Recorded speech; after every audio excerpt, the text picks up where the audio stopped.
But look, the honey badger doesn't care. It's getting stung like 1,000 times. It doesn't give a shit. It's hungry. It doesn't care about being stung by bees. Nothing can stop the honey badger when it's hungry. Oh, what a... John here, guys, and today we're talking about the DJI Edition 6-inch Armattan Badger. That's right, this is my first DJI quad that I'm reviewing on the channel. It was such a pleasure to get built up and even more pleasurable to see that beautiful HD image in those amazing DJI goggles. You can see I printed my own set of arm protectors at the sides in order to keep these beautiful arms, even though they are fully lifetime warranted. I still want to keep them as clean, as nice, and long as possible. And I'm using these super premium motors. These are the Cotton Candy Sweet and Low. Let me see your Tootsie Roll. RC InPower 2207 Plus GTS V2 1860 kV edition. That is going to give you an awful lot of power for this setup, even on 5-inch props, which I prefer to fly because of their plentifulness, because of their low price and their durability that is better than 6-inch. I am using the DJI Edition Mamba 50 amp stack that just plugs into the DJI Air unit. Boom, everything's installed. Remember how before on an analog build, you'd have to do 3 wires for your camera, a couple extra ones if you wanted camera control, and then you needed 4 wires for your video transmitter, and you needed to mount all that stuff and figure out a way to run the... No. Now it's just one little plug, boom, and all of that work is done. So you just have to find a plate to mount this. This comes with a little specialized cut out piece of double-sided, super strong, sticky tape foam stuff. And that just sits the air unit right on top of it. It's not going anywhere. And it has a little bit enough space in here to be able to run cables over it. Like that's what I'm doing for the harness. And then I have the DJI Air unit antennas. I actually kind of pointed them down and then back around and up so that they would stick up, but not too far up. This is probably not optimal for reception, but I wanted to make these nice and safe and bring them a little bit closer to the body of this and not have them flopping around into the props. So I decided to go for a little bit of protection over reception, and I'm okay with that because the DJI gets really great reception. I have the Crossfire Nano installed on the arm, and of course the DJI camera. DJI system does take a little bit of the choices away from you because your video transmitter system and camera are all in one unit anyway. I feel like a 1mm washer on each side would have fit perfectly, but I just sort of bent those camera holders in and it fit just fine. It's perfectly centered, so I'm pretty happy with that. Of course, you have the superior camera protection that Armattan gives you. Even though these are fully warranted arms, I decided to give myself a little bit of protection there, as well as extra protection for the motors with these 3D printed arm guards. I'll leave the link in the description below for the ones I use. It also gives you a little bit of motor soft mounting. That's not really a big deal in 2020. Speaking of motors, these are the RC InPower 2207.5, the GTS V2, and they are a blazing 18660 kV. That is an incredible amount of power. I really like a 6-inch frame for freestyle because you can have the option of running 5-inch props like I am here, or 6-inch. So very, very versatile, and you can be able to change that depending on what you're doing. A lot of times, I don't think it's the case for this frame, but a lot of times on your 6-inch varieties, you get a little bit of a thicker or wider arm for 6-inch, which gives you a little bit more durability. And you really don't take too much of a weight hit.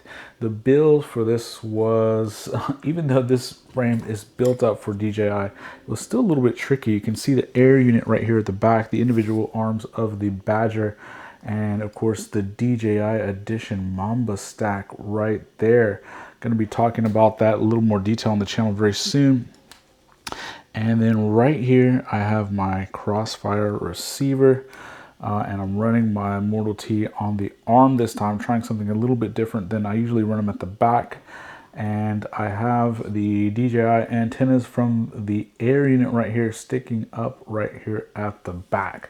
Now the Caddx Vista unit uses a singular antenna. The air unit uses dual antennas for increased reception. And when you're cranking out 700 milliwatts on this system, the image should be quite clear.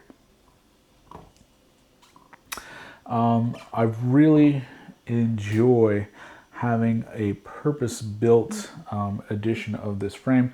Now, like I said, I did kind of move everything around a few times. In fact, I had to solder on my motors twice because the first time I thought I would run the battery leads up through the center like I had been doing, but that put the DJI harness up at the front. It was not long enough to go all the way back there. So I ended up doing it the more traditional version. The more traditional way, that really was helpful because then I did not have to remap my motors. So that saved me a step. And what I did was everything pretty much fits just fine. The only thing is you just have to have the battery running out the side. Now with the elongated top and bottom plates of this DJI edition, you notice that you actually have a couple of standoffs in the center. That gives you a little bit more strength and rigidity of the entire package, but it also gives you a nice place to be able to anchor your power leads to, so that you, in a crash or battery ejection, you don't go pulling on those. This really gives you a fast build. If I was using the DJI radio, this would have only been solder up motors and go. As it was, I did have to solder up 4 wires for my Crossfire receiver, but that's totally fine. The binding process was exceptionally easy. So how does it look and how does it fly? How does this thing fly? This is my first quad on Betaflight 4.2. I'm pretty much using all the defaults with just the filters clicked over 2 ways.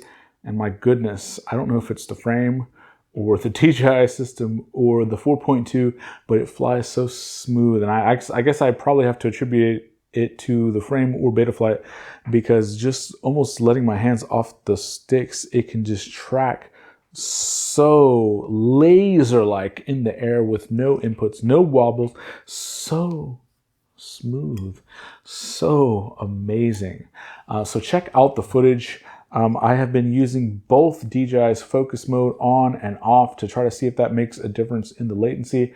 I really didn't notice a ton of difference, so I'm going to go ahead and leave it off from now on, just because that will result in the better recording. I think I'm going to go ahead and just do all the recording in my goggles rather than on the air unit, because I'm also going to be using some of the Caddx Vista units, and I'd rather just have one workflow for that. And I have found some decent settings that will allow you to get great footage there.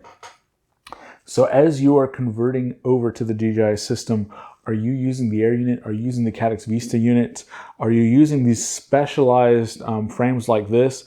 I do like that these specialized frames can accommodate the air unit very easily, but the Vista unit is like a 20 by 20 stack. So if you have room at the back, even on a regular Armattan, this is my Marmot, which has space at the rear for 20 by 20. I'm pretty confident I could fit the full Vista unit in here and still run just the regular size frame.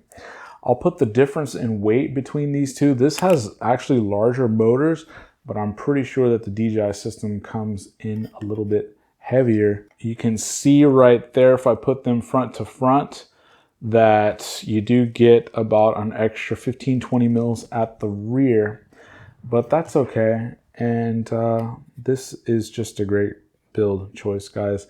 If you're trying to figure out what should be your first DJI build, I really encourage you to go with something that was made for the system, because it's going to make your life so much easier. Yes, you can technically cram a DJI Air unit into almost any frame if you just increase the height of the standoffs, but why bother with that, guys? You're going to put good money on this system. Put your money down also for a premium frame. This has a lifetime warranty, so you'll be good for life once you buy it. What do you think in the comments? What do you think of the footage? What do you think of the flights? What do you think of the DJI system? Are you staying with analog? This Micro Eagle Luminaire Edition really is one of the best camera options for analog system, but you can't argue with the superior image of the DJI system, especially for freestyle. Thanks, guys.